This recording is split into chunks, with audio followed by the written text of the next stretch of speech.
نشنال اینترست موشک‌های ایران روزگار ارتش آمریکا را سیاه می‌کند.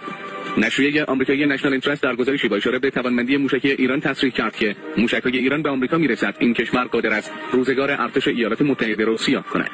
در مقدمه این گزارش با تاکید به اینکه ایران بزرگترین نیروی موشکی غرب آسیا را در اختیار دارد سوالی مطرح می‌شود مبنی به اینکه باید این مسئله را به یاد داشته باشیم که ایران در حال حاضر در خفا موشک‌های بالستیک بین‌قاره‌ای تولید کرده، اما آیا موشک‌های تهران زمانی به واشنگتن دی سی خواهد رسید؟ سپس در بخش‌های بعدی این گزارش آمده که اولین تجربه جمهوری اسلامی ایران در ساخت موشک بومی شهاب یک بود که دارای بردی معادل 300 کیلومتر می‌باشد.